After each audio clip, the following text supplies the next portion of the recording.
Friends, welcome to my channel vacancy vibes. तो आज की वीडियो ख़ास होने वाली है जिन लोगों का इंतज़ार था आईबीपीएस आरआरबी की नई भर्तियों के बारे में जानने के लिए। और फिर इसी वीडियो के बारे में इस वीडियो में हम बातें करेंगे कि आईबीपीएस आरआरबी की 14th वैकेंसी आ चुकी है। जी हाँ दोस्तों, तो इसमें जो क्या-क्या भर्तियाँ आई हैं, कौन-कौन से पोस्ट के लिए भर्तियाँ आई हैं, इन सभी चीज़ों के बारे में सारी जानकारी डिटेल्स में जानेंगे।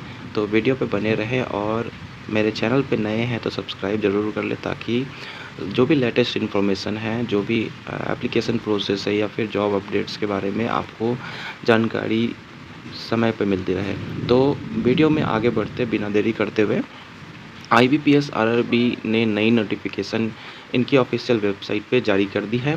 और इसकी जो भर्ती प्रक्रिया है उसके बारे में भी हम बातें करेंगे कि कब तक भर्तियां के लिए यहाँ पे ऑनलाइन आवेदन लिए जाएंगे। और टोटल जो इसमें पद आए हैं वो 13,217 वैकेंसी आई है, जिसमें सिर्फ एक पोस्ट के लिए नहीं है, बहुत सारे पोस्ट के लिए है। और इसमें और क्या-क्या इसमें पोस्ट वाइज़ वैकेंसी आई है, कैटेगरीज़ वाइज़ सभी चीज़ों के बारे में पूरी डिटेल्स में जानेंगे एक वीडियो में।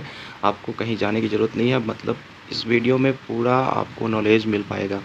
तो वीडियो पे बने रहें और अपने दोस्तों के साथ भी शेयर कीजिएगा। अगर वीडियो को अंत तक देखिएगा तो आपको जो भी आईबीपीएस आरआरबी से रिलेटेड जो भी वैकेंसी जो आई है, तो इसके बारे में पूरी जानकारी आपको मिल पाएगी।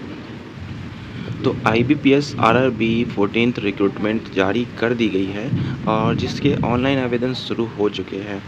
इसमें जो कुल मिलाकर जो पद आए हैं, 13,217 पद आए हैं, जिसमें ऑफिस असिस्टेंट, ऑफिसर्स और अन्य जो वैकेंसियाँ हैं वो आगे हम बातें करेंगे वीडियो में कौन-कौन से हैं।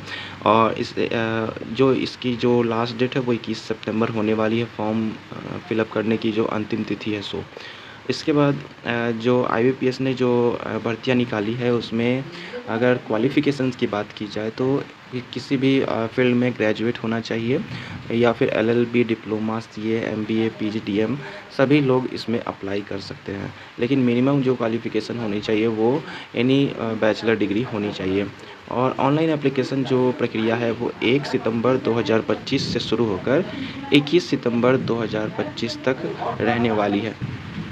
जो भी कैंडिडेट्स है वो इनकी ऑफिशियल वेबसाइट जो है जो कि ibps.in वहाँ पे विज़िट करके आगे का जो प्रोसेस है वो कर सकते हैं। लेकिन उससे पहले आपका जानना ज़रूरी है कि किस तरह से अप्लाई करना है, कौन-कौन से लोग अप्लाई कर सकते हैं।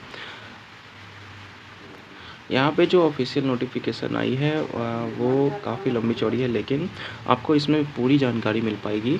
और इसमें शॉर्ट और ब्रीफ में मैं ये बता देता हूँ कि किस तरह से आपको अप्लाई करना है और कौन-कौन से लोग अप्लाई कर सकते हैं। जैसा कि इसमें बताया गया है कि recruitment of group A officer scale 1, 2 and 3 and group B के जो पोस्ट है ऑफिस असिस्टेंट मल्टीपर्पज़, तो इसमें ग्रुप ए ग्रुप बी दोनों शामिल हैं, जिसमें ऑफिसर स्केल 1, 2, 3 के भी पोस्ट आएंगे। और इसमें जो ऑनलाइन प्रक्रिया है वो 1 सितंबर से लेके 21 सितंबर तक चलने वाली है। और इसके बारे में और हम आगे जानेंगे कि इसमें अलग-अलग स्टेट्स के लिए अलग-अलग आरआरबीज़ के लिए वैकेंसी आई है, जिसके लिए लैंग्वेज प्रोफिशिएंसी भी आपके पास होना ज़रूरी है। अगर आप असम के लिए अप्लाई करना चाहते हैं तो यहाँ पे आसामी, बंगाली, बोडो आपको लैंग्वेज आना होना चाहिए। और अगर आप हरियाणा के लिए अप्लाई करते हैं तो वहाँ पे हिंदी का होना ज़रूरी है। अगर आप अरुणाचल प्रदेश के लिए अप्लाई करना चाहते हैं तो इंग्लिश आपको नॉलेज मस्ट है। सबसे पहले आइए हम जानते हैं कि इसमें कितने पोस्ट आए हैं। तो इसमें office assistant multipurpose officer scale 1 जिसमें असिस्टेंट मैनेजर के पोस्ट है। उसके बाद ऑफिसर स्केल 2 में एग्रीकल्चर ऑफिसर के पोस्ट है। उसके बाद आगे बढ़े तो यहाँ पे ऑफिसर स्केल 2 में लॉ, उसके बाद ऑफिसर स्केल 2 में ही सीए और आईटी के पोस्ट शामिल हैं। और इसके बाद हम ऑफिसर स्केल 2 के बारे में और जो पोस्ट बताई गई वो जनरल बैंकिंग ऑफिसर के लिए है और मार्केटिंग ऑफिसर के लिए है, ट्रेजरी मैनेजर के लिए है और इसके बाद एक और इसमें पद है जो कि ऑफिसर स्केल 3 के लिए है। तो यहाँ पे ऑफिस असिस्टेंट मल्टीपर्पज़ के लिए 7000 कुल मिलाकर 7,972 पोस्ट आए हुए हैं, जिसमें अलग अलग कैटेगरीज वाइज को डिवाइड किए जाएंगे। उसके बाद सेकंड जो है वो ऑफिसर स्केल 1 के लिए, जो कि असिस्टेंट मैनेजर के पोस्ट के लिए है, जिसमें 3,907 वैकेंसियाँ आई हुई है। एग्रीकल्चर ऑफिसर स्केल 2 के अंतर्गत आएंगे यहाँ पे, जिसमें 50 वैकेंसी आई है, लॉ में 48, सीए में 69, उसके बाद आईटी में 87 और जनरल बैंकिंग ऑफिसर के लिए 854 भर्तियाँ आई हुई है। उसके बाद मार्केटिंग ऑफिसर के लिए इसमें 15 वैकेंसी आई है, ट्रेजरी मैनेजर के लिए 16 वैकेंसी आई है और ऑफिसर स्केल 3 के लिए टोटल 199 पोस्ट यहाँ पे खाली जो है वो भर्तियाँ आई हुई है। अब हम बात कर लेते हैं कि आपकी इसमें क्वालिफ़िकेशन क्या होनी चाहिए अलग अलग पोस्ट वाइज।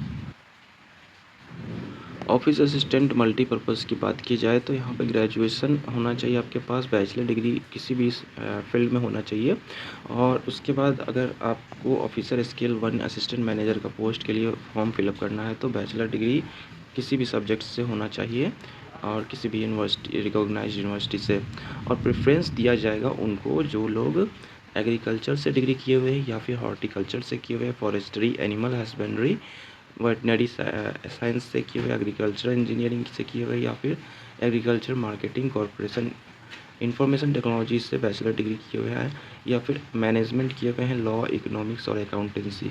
तो ये सभी ऑफिसर स्केल 1 असिस्टेंट मैनेजर के लिए है। इसमें ये नहीं बताया गया है कि ये मस्ट होना ही चाहिए, इसमें लिखा है प्रेफरेंस दिया जाएगा अगर आप इनमें से कोई एक सब्जेक्ट से आपने बैचलर डिग्री किया हुआ है तो। वैसे इसकी मिनिमम क्वालिफ़िकेशन जो है वो बैचलर डिग्री होनी चाहिए। उसके बाद हम बात करें ऑफिसर स्केल 2 की, तो जनरल बैंकिंग ऑफिसर जिसमें आएंगे तो इसमें भी bachelor degree in any discipline आपके पास होना चाहिए विथ 50% मार्क्स। तो इसमें 50% अंकों के साथ आपका ग्रेजुएशन पास होना ज़रूरी है। उसके बाद इसी के अंतर्गत आते हैं कि प्रेफरेंस उनको दिया जाएगा जो कि finance, marketing, agriculture, horticulture, animal husbandry, agriculture engineering या फिर agriculture marketing corporation, IT, management, law, economics, accountancy से जिन लोगों ने ग्रेजुएशन किया है तो उनको प्रेफरेंस दिया जाएगा। उसके बाद ऑफिसर स्केल 2 स्पेशलिस्ट ऑफिसर के यानी मैनेजर के पोस्ट के लिए जिन लोगों की भर्तियाँ निकली है इसमें, तो उसमें bachelor degree in recognised university in electronics communication, computer science, IT, इन सभी क्षेत्रों में होना ज़रूरी होगा।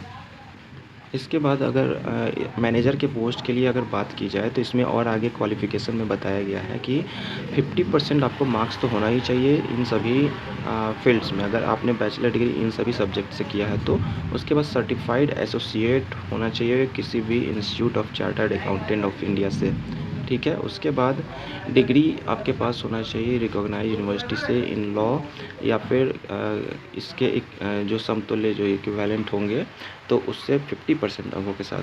अगर आपने चार्टर्ड अकाउंटेंट और एमबीए फाइनेंस ये सब किया हुआ है तो वो सब होना चाहिए, क्योंकि मैंने बताया था इसी वीडियो में कि सीए की भी वैकेंसी है, लॉ के लिए भी वैकेंसी है और एमबीए वालों के लिए भी वैकेंसी है। तो ये यहाँ पे चीज़ें जानने की ज़रूरत है क्योंकि डिटेल नोटिफिकेशन में भी आप इसे जान सकते हैं, लेकिन मेरे चैनल पे अगर आए हैं तो मैं इसे अच्छी तरीके से मैं बताने की कोशिश करता हूँ ताकि आपको अच्छे से समझ में आ जाए और कम समय में समझ में आ जाए। तो इस बात के लिए लाइक तो बनता है, आप मेरे चैनल को ज़रूर सब्सक्राइब और शेयर ज़रूर कीजिए ताकि लोगों को भी ये जानकारी और ये हेल्पफुल जानकारी लोगों को मिल पाए। तो बैचलर डिग्री अगर आपके पास agriculture, horticulture, dairy, animal husbandry, veterinary science या फिर एग्रीकल्चर इंजीनियरिंग इन सभी चीज़ों में है तो वो आप मैनेजरियली पोस्ट के लिए भर सकते हैं ऑफिसर स्केल 2 के लिए।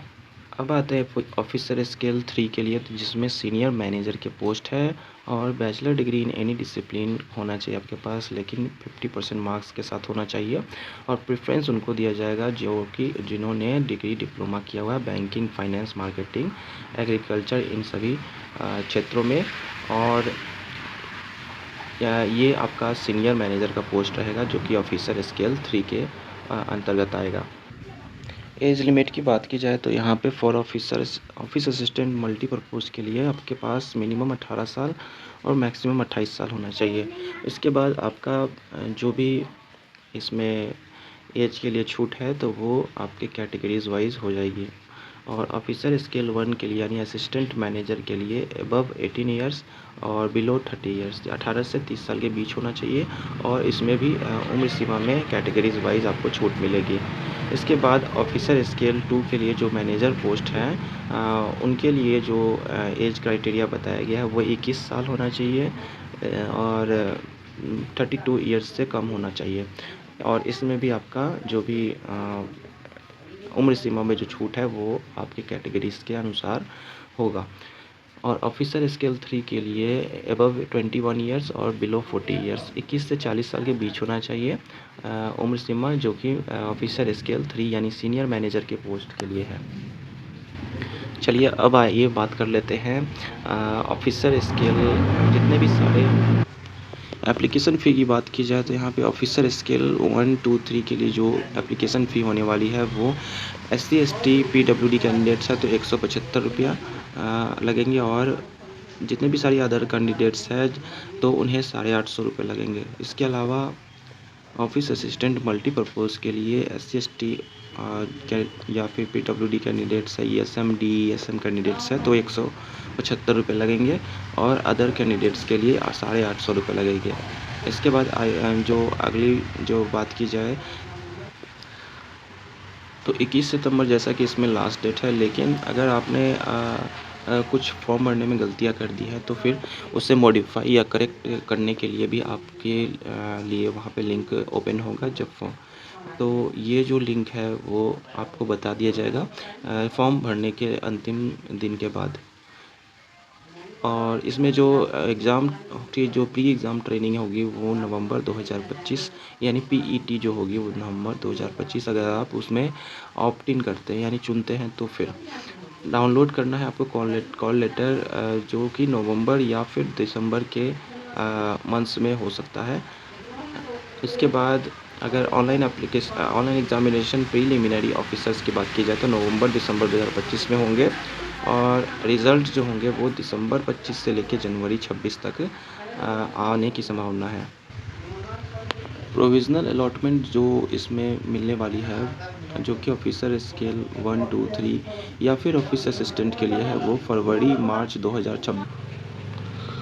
तो ये थी पूरी जानकारी आज के वैकेंसीज़ के बारे में, जो कि IBPS RRB की जो वैकेंसी है उसके बारे में जो भी जानकारी है आपको कैसी लगी आप हमें कमेंट करके ज़रूर बताएं।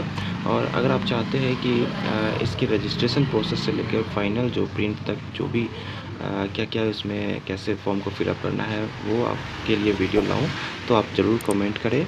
और अगर आप मेरे चैनल पे नए हैं और यहाँ तक आपने वीडियो देखा है तो इस अपने दोस्तों के साथ शेयर करें और सब्सक्राइब ज़रूर करके जाएं। तो मिलते हैं नेक्स्ट वीडियो में, तब तक के लिए keep watching my channel and thank you.